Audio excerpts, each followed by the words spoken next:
find ourselves falling prey to those things. And so this false set of expectations that we have, and oftentimes has been misunderstood. It depends on who you are and who the players are. Oftentimes it becomes the biggest tool of manipulation because of the fact, man, it's amazing what a few boxes of chocolate and flowers can do to erase so much other stuff that may be wrong. Or somehow or another, it speaks volumes that he loves me not. Well, I'll be honest with you, Dr. Val. I've been seeing Valentine candy in the store since January 1st. And I don't know Indeed. what makes it any more special on Valentine's Day as it was when it was sitting in the store all this time.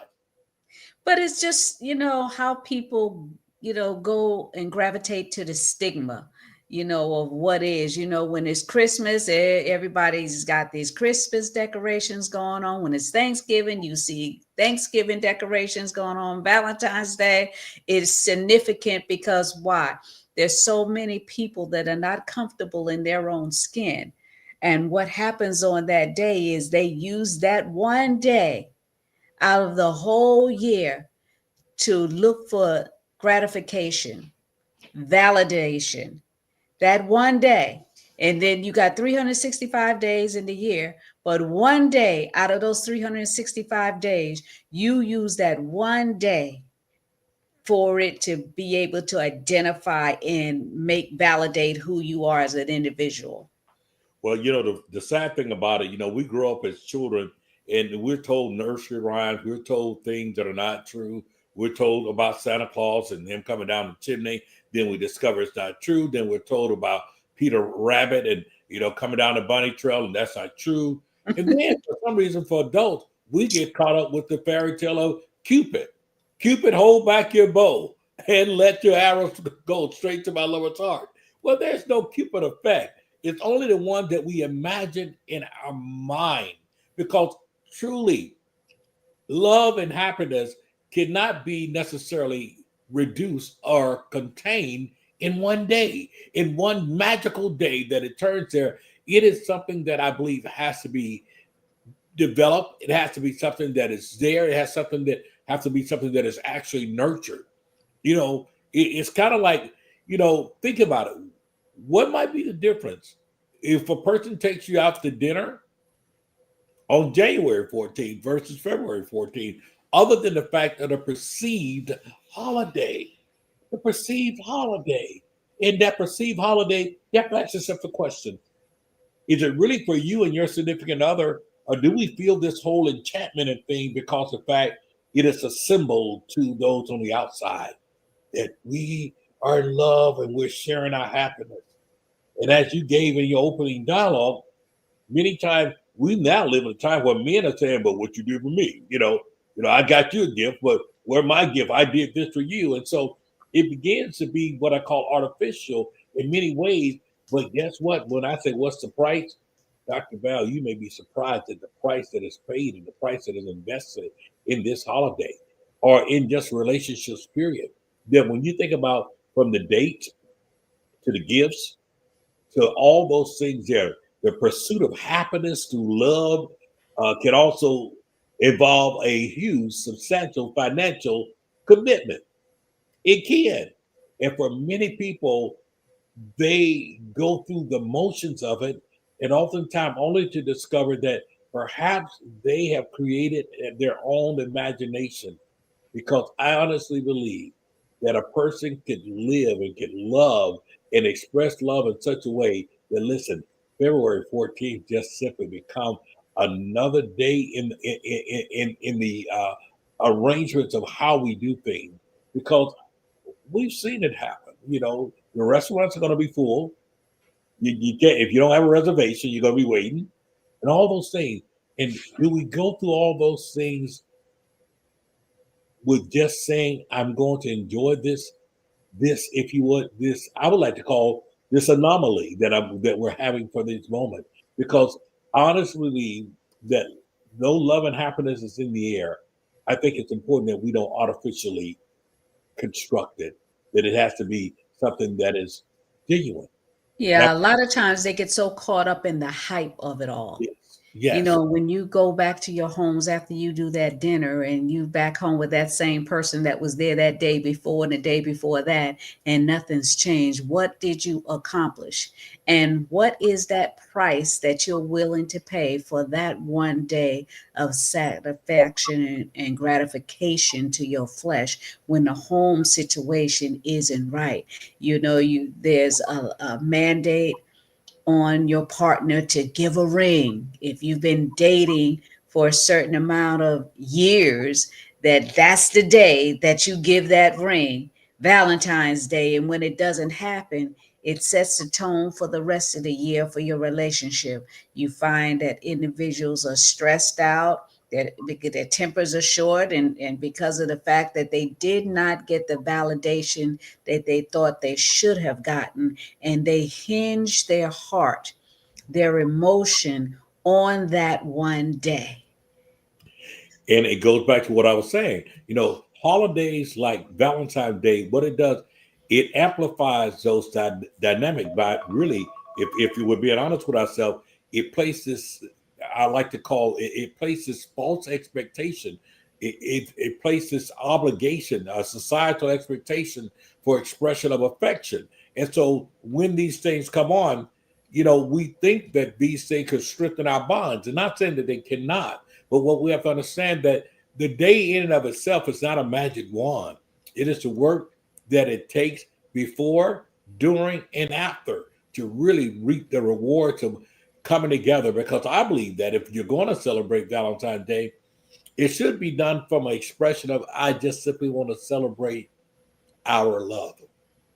Right. And how that plays out shouldn't be catered around what your girlfriend them or your bro man them doing to set the tone for what goes on in your relationship.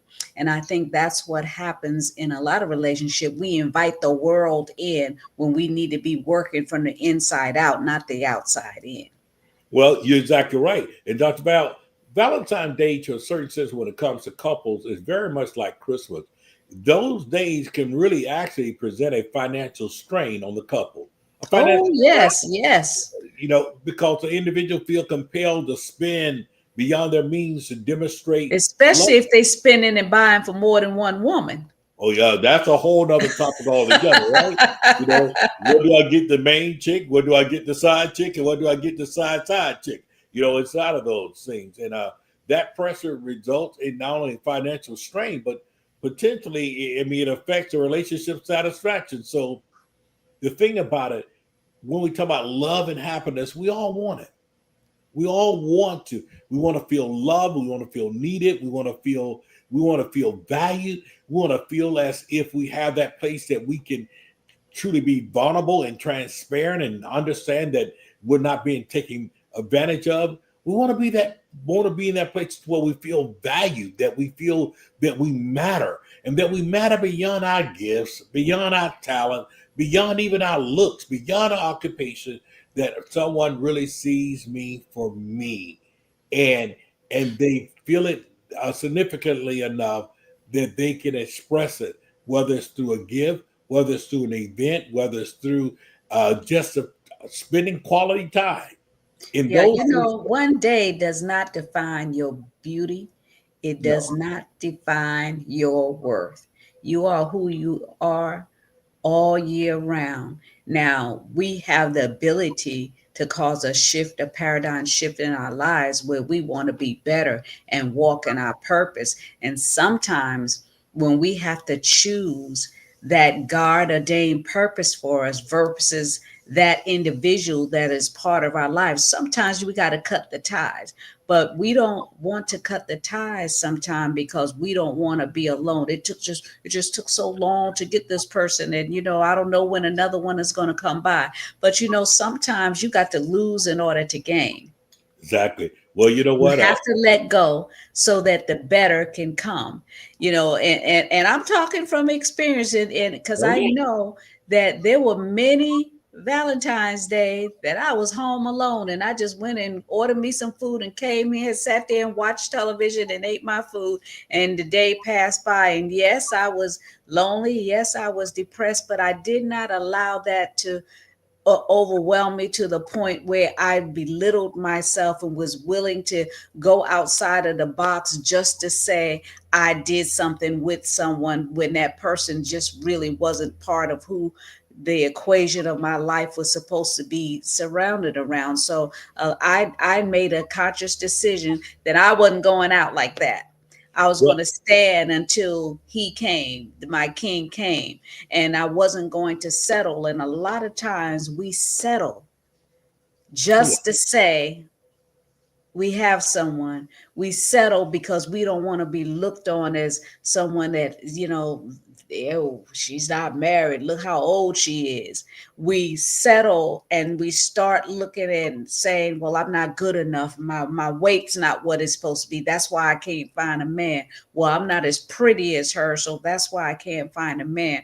But if we focus on who we are, if we walk in our purpose and fulfill the plan, you know, that mate will come because they will be aligned with the purpose that you have and they have. You, let me tell you something. It's better to be alone than to wish you were. I can speak volumes for that. It's better to be alone than to wish you were. Well, I remember you saying those things for a long time throughout the time that we've known each other. And I remember there are times that you said that, and that was so reflective. And I go back to saying that definitely I like to invite the audience opinion. Those of you that are watching, put in the chat what price do you think that price do you think love and happiness is worth? What are the things that people should do, or what are the things that people do in order to pursue or try to obtain love and happiness? I think about a year ago this time, I took myself out for Valentine's Day. I went, I ate at a restaurant and I brought myself home. But God knows I had no idea what would be happening in just a few short weeks that changed the whole trajectory of my life. But I also can recall the year before that, yes, babysitting my grandson on Valentine's Day while his mom went out with my daughter. You know, I remember that. yeah, so I've had those times, and by no means do I feel that I'm out of place or that somehow or another, I'm dusty on the shelf. There's no eyes on you or nothing. I think it becomes, if I am I happy with myself? Am I content with myself? Not being in a relationship doesn't mean something is wrong with you. Sometimes people choose not to be in a relationship because they know they're not ready yet. They know that there are things in their lives that they want to focus on right now. They know that perhaps I don't have a capacity right now to navigate and to be able to be unselfish inside of being to someone what they want. I think that when one thinks solidly like that, they're not so easy to get caught up in the fantasy of what the romance and all that may seem like. Unfortunately, television, movies, and even music oftentimes creates an artificial or, if you would, mystical thing about relationship. But the reality is that relationships are things that you have to nurture. And Yeah. it doesn't always just become, magical. That magic is created as you grow, as those things about trust and belief and respect and being valued come there. That's when you got something solid, because it becomes more than just an emotion. It Yeah. becomes more than just an emotion. And I think that too often the imagery of love and relationship is always, the steamy stuff and those things there. When the reality is that, man, sometimes you could have something solid because we just connect like that. We Right. It's respect. good to be able to have someone in your life that you can communicate with. Life is going to be lifing. Life is going to be going on. Everything is not in the bed. Yeah, absolutely. Everything is not in the bed. Everything is not romance. There are going to be situations and circumstances in your life that will cause you to go to your knees for that spouse and for that individual. You get married today, and tomorrow one of you have an incident in your life that's life threatening, and you're going to have to be there for that person. So, allow love to flourish, allow love to blossom, where you love an individual regardless of what they can do for you. at that time, because of the fact that there will come a time when life will actually be lifing. And what Yeah. are you going to do? Okay, you're going to walk away from this person. Oh, you loved them and you begged them to marry you and, give me a commitment, a commitment. I want a ring. You need to put a ring on it. Y'all listening too much of Beyonce. Because after you put a ring on it, life begins. Real life sets in. You're going to have to worry about come up with a financial plan. And Yes. if you're getting married, you're going to this day and time you need prenups. Yeah. I mean, I think a lot of If you people. if you have something substantial and you need a prenup, and it has nothing to do with whether you love an individual or you don't, or you thinking that, okay, if I have one, it's so we could, we're not focusing on staying together forever. But there's situation and outside influence that will interfere with your relationship, and you just want to set the record clear, because truly, if you love one another, what's mine is yours and what's yours is mine. But if there ever comes a time where there has to be a separation, there's not going to be no stress involved, because it's already been laid out what it is. Well, I think there's pros and cons to that, and one reason I say that, I think that surely you go into something clear and level minded. You go into things recognizing the fact that perhaps, look, there are things that, excuse me, that pre-existed before we entered into each other's life. I Yes. have to respect that. I have to value that. I have to know that. I don't feel that you enter in and all of a sudden I just take everything that you didn't work hard and that you've accumulated and sacrificed without me, and vice versa. And so I think there's an understanding that one has, and if you feel the need to put it in writing, then do so inside of that. But by the same token, I think that there has to be some type of vision for the future.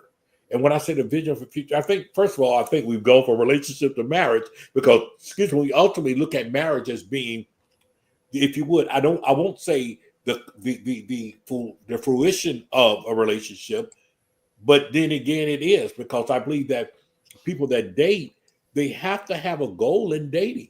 And for some folks, they just date because, yeah, just kicking around, have somebody to hang around with, companionship. We use those terms a lot. But people that date for a purpose and they want to be married, they want to have a family, they want to establish things, it's a little different, because one then have to decide, what does marriage look like? What do I expect out of marriage? What is the vision for marriage? And what does that require? There's sacrifice that comes with it. There's compromise that comes with it. And how do we navigate through these things there? And I think that when we come to those type of things there, what we understand is that the wedding is only the wedding is the commencement. It's the commencement. We come together. It's a public announcement that we are now one. But then marriage began. Yes. The marriage began, and that marriage, think about what I just said.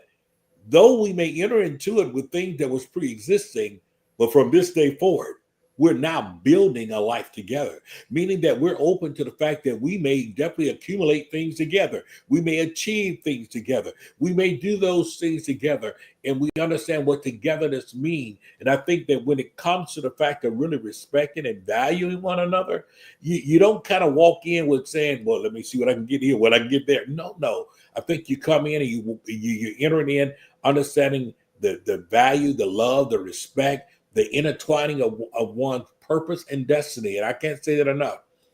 Purpose and destiny goes beyond an emotion. Purpose and Absolutely. destiny goes beyond a feeling.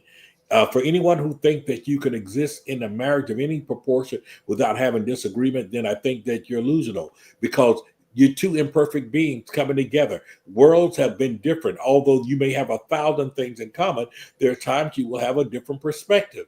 Those different perspectives should not be the thing that will totally, become the deal breaker. Those different perspectives. How do we work through these things? How do we navigate through these things? How do we come together? How do we nurture what we have?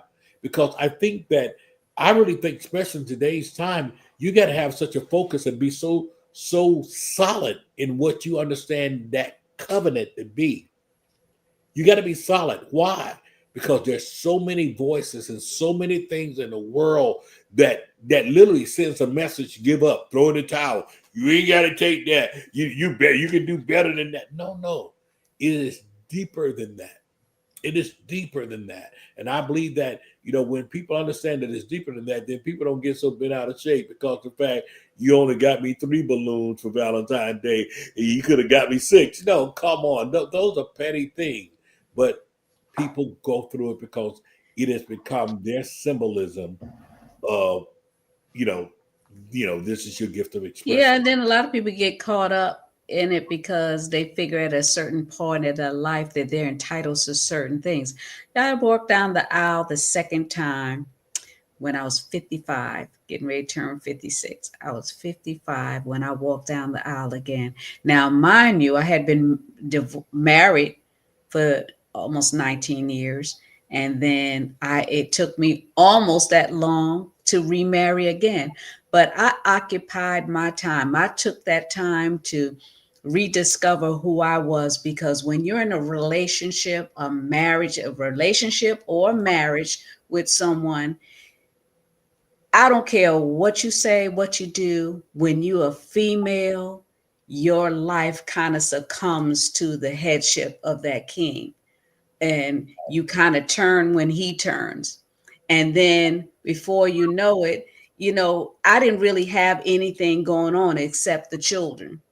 But then when I discovered business and, my mind began to cultivate and I began to build and think, I was excited about the things I did, the places I was able to see, the things I be able to go and buy what I wanted, didn't have to hide it in the car and, all that stuff. I Or was didn't have to hide the car, rediscovering right? me. I was rediscovering what I liked. I was rediscovering what I loved. So I took time for me. And there's women that have never been married. Now, we're talking about relationships, but I'm talking from the woman point of view, and Dr. J is going to talk from the man, so we can make some clarity here. And we do have some Now, comments. from my point of view, there's a lot of times that we try and figure out what looks good on the outside to our friends, and we're never happy. That's where depression sets in, because you're not living a real life. You're living a fake life and trying to fake it till you make it, when you don't have to do nothing but just be yourself. Introduce yourself to yourself and find what it is that makes you happy and do it. And these days, if you want to go somewhere like out of the country, there are groups that you can travel with and go on these trips so you won't be alone. Because a lot of times when you book something and say you going with a girlfriend, then when it comes time to pay, the girlfriend don't have no money.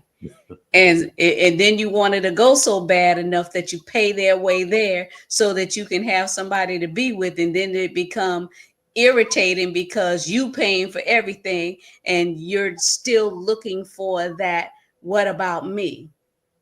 What about me? So discover who you are. And it doesn't matter how old you are. I have friends that got married after I did that were in their 60s. Yeah. And they're still there. So don't look at your age and say, oh, I'm not timed out because I'm this age. I'm timed out because I'm that age. Well, you may time out when it comes to having children, but you don't time out when you're able to live, breathe, and have your being and enjoy the fruit of your labor. You worked all these years doing something. Do something for you. Celebrate you. And when you're happy with you, I'm sure there's a king out there that see there's a woman that's well put together. She knows who she want, and then you will pick her, swipe her right up. Because why? I don't speak, Dr. J. Somebody don't want nobody that's going to be a total liability. Exactly. It's interesting that you say that, because so often we look at I really think women have a great challenge, because there's so many mixed messages that are given to women in our society, in our culture.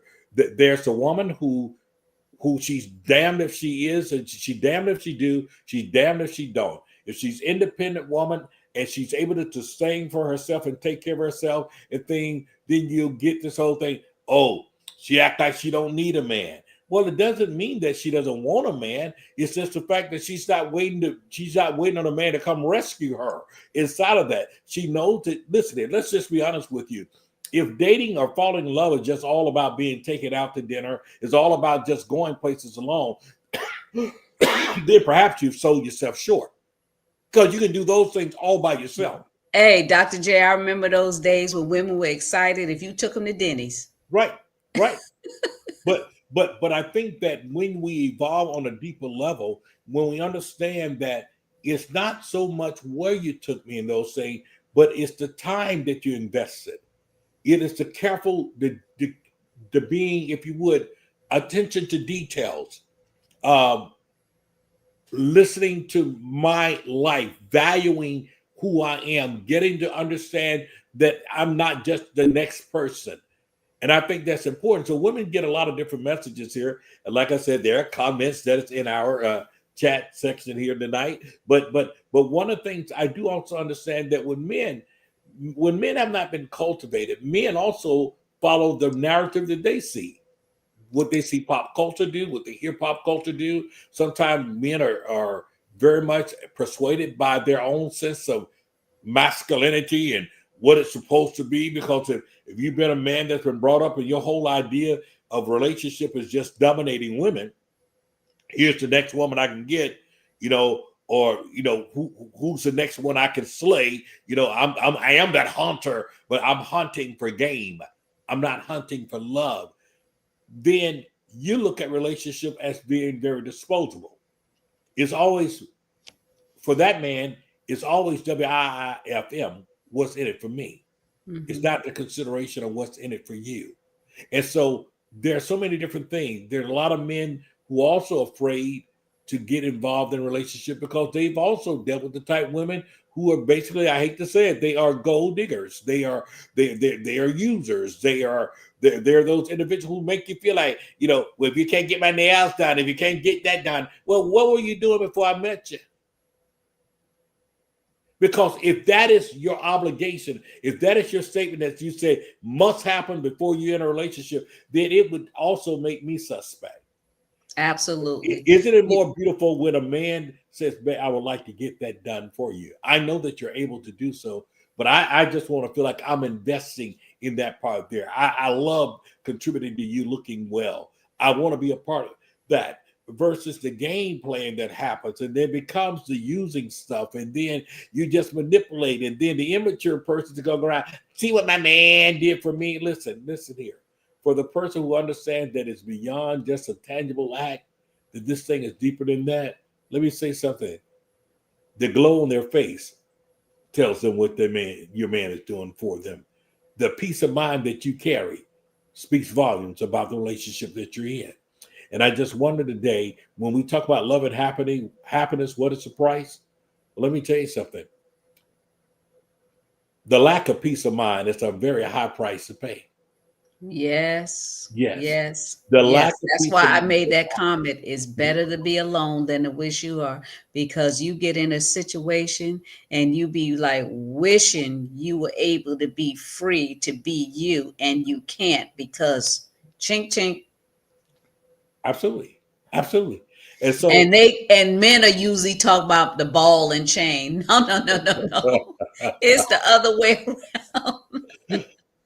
Absolutely. The ball and chain is real, right? The ball and chain is real. And we have to understand, before we succumb to the ball and chain, we have to ask the right questions. We have to understand that we're in the right place. Transparency and vulnerability are two words that are very close, but they mean different things. See, transparency is my ability to be transparent. I'm not faking the funk. What you see is what you get. But vulnerability is when I open up and allow you to see behind the filter, behind the door pane. I allow you, because when I'm vulnerable to you, that means that I'm willing to show you my weakness. to show you things that otherwise I would hide, I wouldn't share. And when a man can trust his vulnerability to a woman and have her to embrace it, to guard it, to pray over it, it speaks volumes. When we generally talk about a woman in vulnerability, it is also her giving of herself. It is her allowing herself to be literally trusted in your arms, in your care. Mm-hmm. And when men don't understand how valuable that is, then they'll never treat it the right way. They'll think it's something they did. They'll think it's something, no. When we value that a person will go to the extreme or go to that level, it should awaken something inside of us. And that's one reason that, look, if you're not serious about something, brothers, it's all right to say, nah, I don't want to go there. Because I understand that if you go there, that, no, I'm not where you are. Basically, if we're not in that same place, then it's all right, brother, to say, nah. That ain't where I'm going. Absolutely. Dr. J, when I met my husband, Alex, he asked me what was it that I wanted. And I said, I want somebody to take care of me.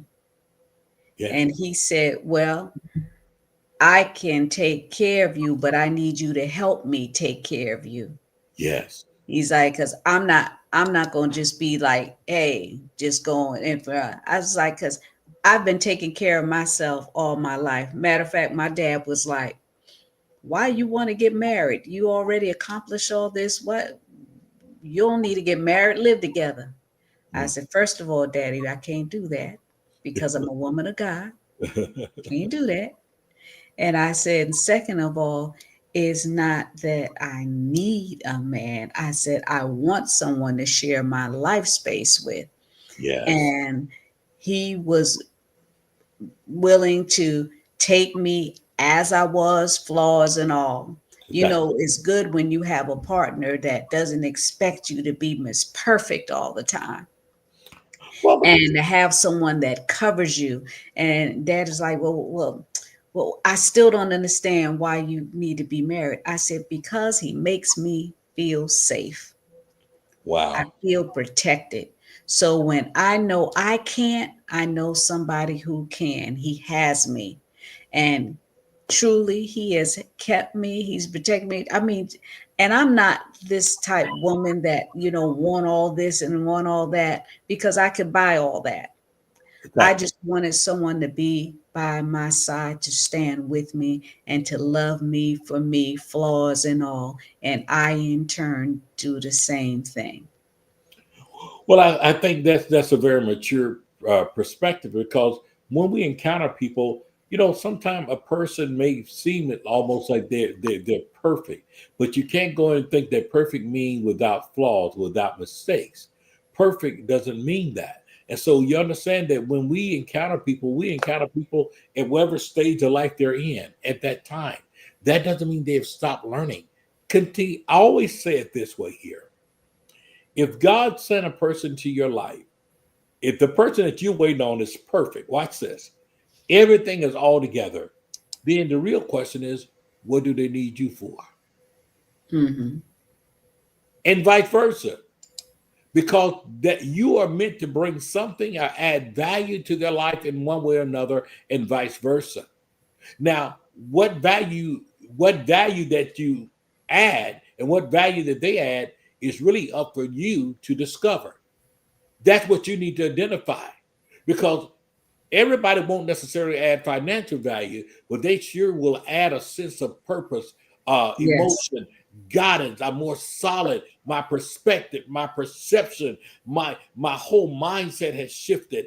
I feel better about life. I see life differently. You know, I'm valued. I'm all these great things that come with it. And so when we talk about adding value, that is important. You know, uh, we often say, you know what, this person isn't perfect, but they're perfect for me. And that's powerful. Because I believe at the end of the day that no one that you meet is already totally finished. Oh, absolutely. That a matter of fact, sometimes that person will finish completing you to Exactly. thrust you into the position of the manifestation of all that God had promised you to be. So a lot of times, like I said, they don't. A lot of people are not willing and open enough to accept that it is not always going to be me, myself, and I. And when you have someone come into your life, you can't be selfish and say it's all about me. It's all No. about me. Well, that's a beautiful thing about it because when you start talking about sharing my life is just a sharing is just that. It is the coming together and we're sharing. You know, one of the first fundamental lessons we teach children is to learn how to do what? Share. Hmm. Because we don't want them to be selfish. And yet it's still in our most mature and our most important relationship, oftentimes as adults, is that we struggle with how do I how do I do? So I want to just encourage people today that are listening, that listen, love and happiness, there is a price that we pay. You just got to make sure, is it worth it? Peace of mind is very valuable to me. And I'm so glad that I can say I'm experiencing peace of mind. Absolutely. Me too, Dr. J. I'm so excited about this month. We got a lot to talk about, not just relationships, but it is Black History Month. So we want to Yes. hear some from individuals and, what are we doing? What are we doing in America? What are we doing? And what are we willing to accept? And all of this that's going on, that's stirring in the pot right now, it is going to affect us as individuals and as relationships begin to view and stir up because we are going to need each other to stand in the midst of adversity. We're going to have to be able to for iron to sharpen iron. So we're going to continue to talk about that next week on Hot Topics from the Soul. Now, this show has been a blessing. I need you to subscribe to Hot Topics from the Soul. Until next week, we'll see you there. Hot topics from the soul. Hot topics from the soul.